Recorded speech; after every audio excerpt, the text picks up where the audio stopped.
सोच के साथ एक धर्म विशेष को आप खुश करने का प्रयास करते हैं। इसके में कौन सी बात उन्होंने पहली बार बोली है? बाबा बागेश्वर ने हमेशा से अपनी इस इच्छा को जाहिर किया है कि वो भारत को एक हिंदू राष्ट्र बनता हुआ देखना चाहते। जो लोग उनसे सहमत हैं वो उनके कार्यक्रमों में जाते हैं, उनमें आस्था रखते हैं, उनकी बातों को, उनके प्रवचन को सुनते हैं। और एक बहुत बड़ी देश की आबादी है जो उनकी बातों से सहमत होती है। बहरहाल बिना इस विवाद में गए हुए कि वो क्या कह रहे हैं नहीं कह रहे, देश चलेगा तो संविधान के आधार पर चलेगा। और जो राजनीतिक दल, हर धर्म गुरु की इच्छा होती है कि देश उनके धर्म के आधार पर चले। ऐसे में वो अपनी इच्छा को रखते हैं, उनके अनुयायी उनकी बातों को सुनते, मानते, समझते हैं। ऐसे में मैंने पहले भी इस बात को कहा है कि किसी भी राजनीतिक दल को इसमें हस्तक्षेप करने का कोई मतलब ही नहीं है। जब ये बात स्पष्ट है कि देश संविधान के आधार पर चलेगा, बट कुछ राजनीतिक दल उसमें अपनी राजनीतिक रोटियां सेकने के लिए, तुष्टीकरण की राजनीति को बढ़ावा देने के लिए और किसी एक धर्म विशेष को अपने पक्ष में करने के लिए बिना मतलब के इसमें आरोप प्रत्यारोप लगाने लगते हैं। बाबा बागेश्वर ने पहली बार नहीं कहा, उन्होंने कई बार इस बात को कहा। बट ऐसे में जो यहाँ के स्थानीय राजनीतिक दल हैं, पहले तो उनके आने का ही विरोध करने लग जाते हैं, उसके बाद उनके यहाँ रहने का, उनकी बातों का, उनके कहे का। भाई आप एक राजनीतिक दल हैं, आपको क्या लेना देना कोई धर्मगुरु आके क्या कह रहे हैं नहीं कह रहे हैं। जब किसी दूसरे धर्म के लोग अपने धर्म के बारे में सारी बातें करते हैं, तब तो ये लोग नहीं बोलते राजद जैसी पार्टियाँ। क्यों? क्योंकि उस वक्त इनको तुष्टीकरण करना होता है। हकीकत ये है कि देश में एक बड़ा राजनीतिक दल और खासतौर पे विपक्षी दलों का एक समुदाय अब ऐसा बन गया है जिनके लिए भारत में सेक्युलरिज्म का मतलब एक धर्म विशेष का तुष्टीकरण करना है। ये सोच ही पूरी तरीके से गलत है। राजनीतिक दलों को अपनी टिप्पणी सिर्फ राजनीतिक आधार पर ही रखनी चाहिए और सिर्फ सरकार की नीतियों के आधार पर करनी चाहिए। धर्मगुरुओं ने कई बार ऐसी बातें कही और कई धर्मगुरु ऐसी बातें करते रहे हैं। इस विवाद में किसी राजनीतिक दल को पढ़ने की जरूरत ही नहीं है। राजद के पास अगर इतना ही समय है तो फिर वो भी अपनी एक धर्मशाला अलग से खोल लें। फिर क्यों वो किसी एक राजनीतिक संगठन का हिस्सा बने हुए हैं? अगर उनको टिप्पणी करनी है, करें ना भैया, बिहार में हमारी सरकार को लेकर, करें देश में हमारी सरकार को लेकर।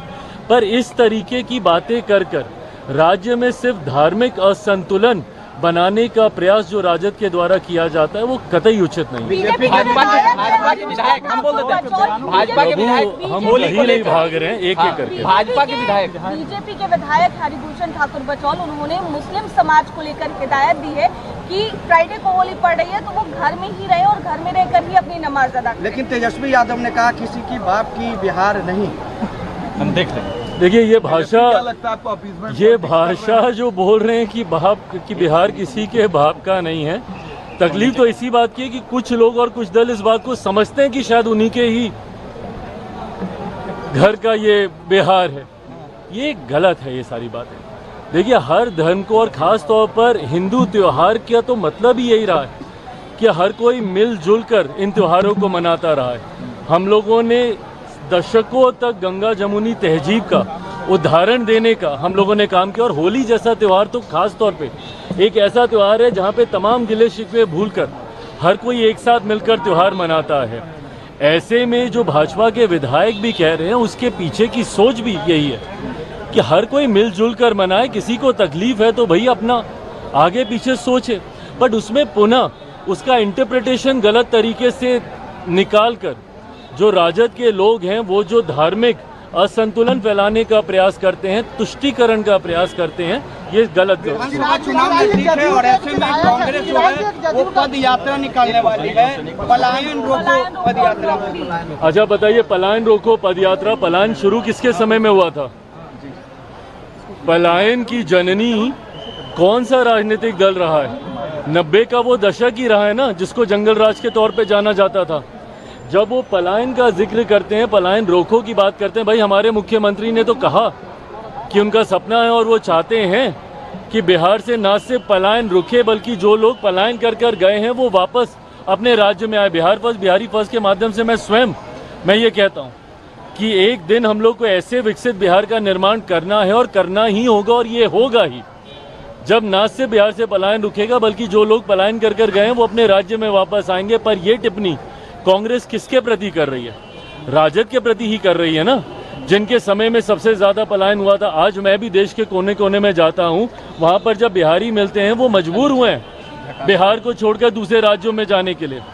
जब मैं विदेश की यात्रा पे भी जाता हूं, वहां पे भी खास तौर पर बिहारी डायस्पोरा से इंटरेक्ट करता हूं, उनसे मुलाकात करता हूं और उनका वो दुख मुझे उनकी बातों में दिखाई देता है कि किन परिस्थितियों में उनको अपना प्रदेश छोड़कर दूसरे देशों में जाना पड़ा और आज पीढ़ियां वहीं पे बस के रह गई हैं, अपने ही राज्य में प्रवासी कहलाते हैं। तो जब कांग्रेस ये बात कहती है तो सीधा निशाना कहीं ना कहीं ये राजद पर ही है। और इस बात को मैं कई बार कह चुका हूं, पुनः दोहराता हूं कि ये महागठबंधन का जो स्वरूप चुनाव से पहले अभी दिख रहा है, संभवतः ये स्वरूप चुनाव में हम लोग को देखने को नहीं मिलेगा।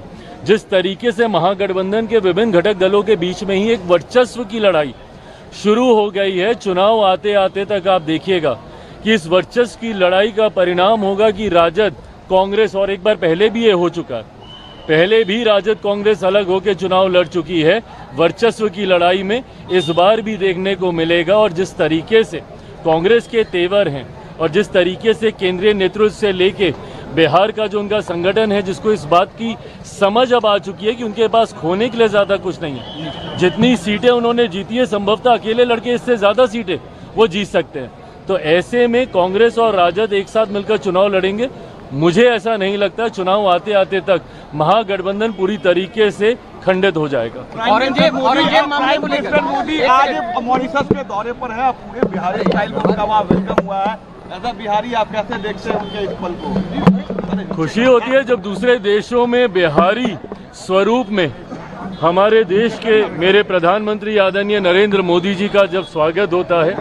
मॉरिशस एक ऐसा देश है जहाँ पे बड़ी आबादी बिहारियों की है और ऐसे में जब हम लोगों की परंपरा से उनका स्वागत वहाँ पे किया जाता है, प्रधानमंत्री जी वहाँ के एक राष्ट्रीय कार्यक्रम में बतौर मुख्य अतिथि के तौर पर वहाँ पर सम्मिलित होने गए हैं और मैं मानता हूँ कि हम सब के लिए, देशवासियों के लिए और खास तौर पर बिहारियों के लिए ये गर्व का क्षण है। औरंगजेब मामले को लेकर क्या कहेंगे? कई विधायक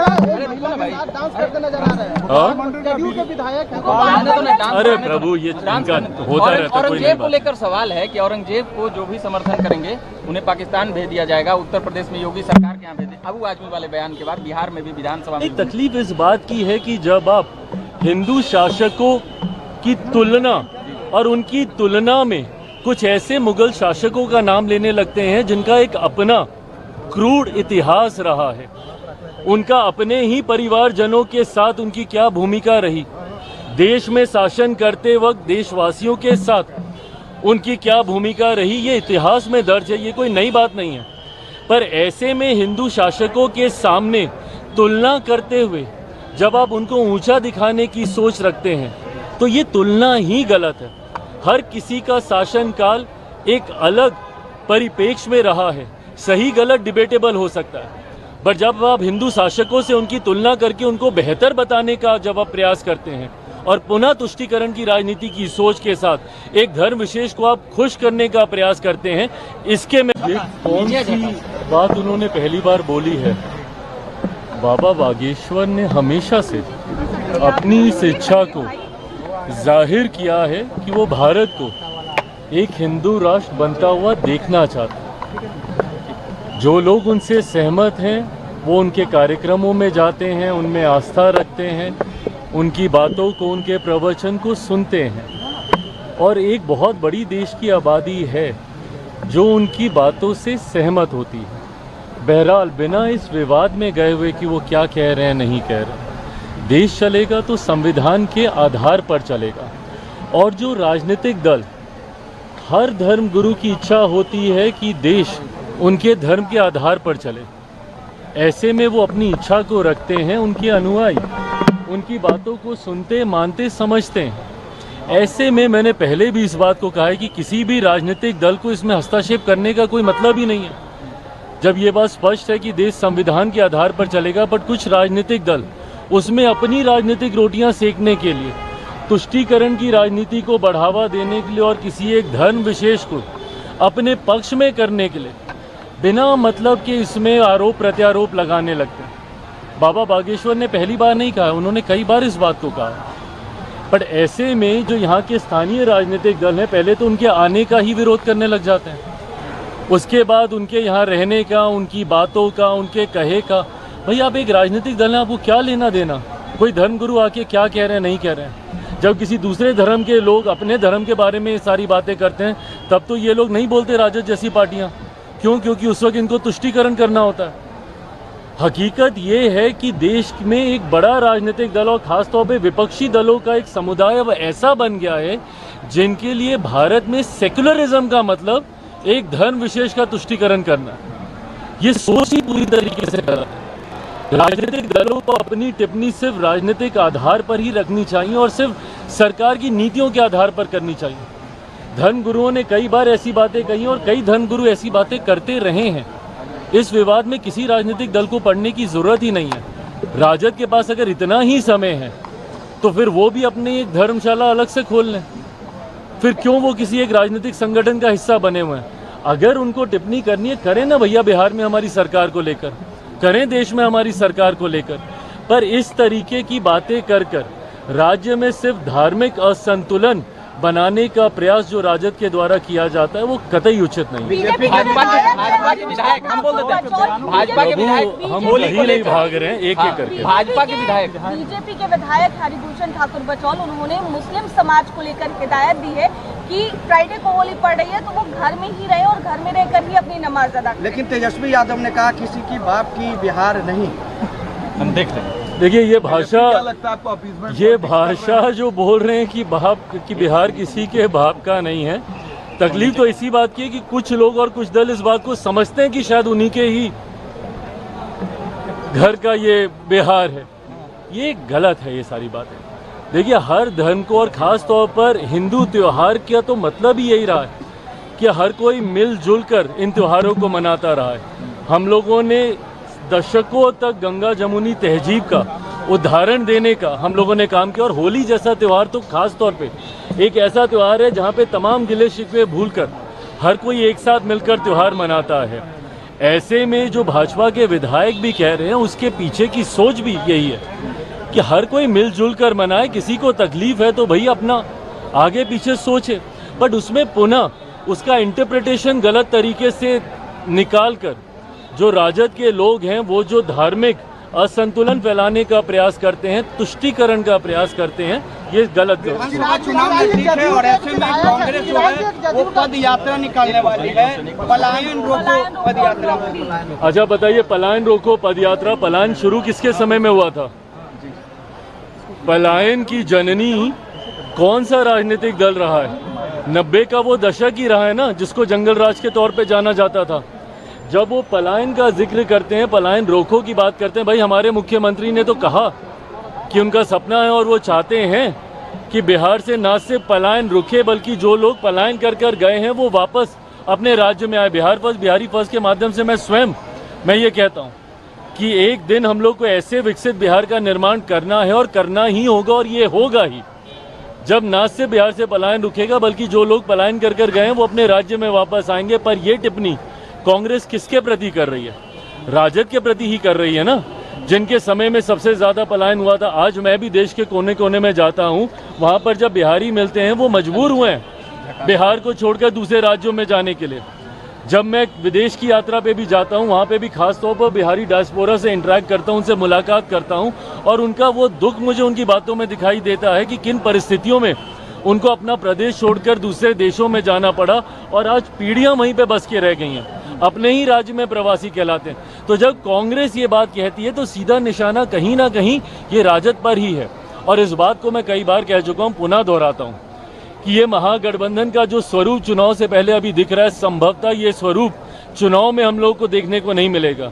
जिस तरीके से महागठबंधन के विभिन्न घटक दलों के बीच में ही एक वर्चस्व की लड़ाई शुरू हो गई है, चुनाव आते आते तक आप देखिएगा कि इस वर्चस्व की लड़ाई का परिणाम होगा कि राजद कांग्रेस, और एक बार पहले भी ये हो चुका है, पहले भी राजद कांग्रेस अलग होकर चुनाव लड़ चुकी है, वर्चस्व की लड़ाई में इस बार भी देखने को मिलेगा। और जिस तरीके से कांग्रेस के तेवर हैं और जिस तरीके से केंद्रीय नेतृत्व से लेके बिहार का जो उनका संगठन है, जिसको इस बात की समझ अब आ चुकी है कि उनके पास खोने के लिए ज़्यादा कुछ नहीं है। जितनी सीटें उन्होंने जीती है, संभवतः अकेले लड़के इससे ज़्यादा सीटें वो जीत सकते हैं।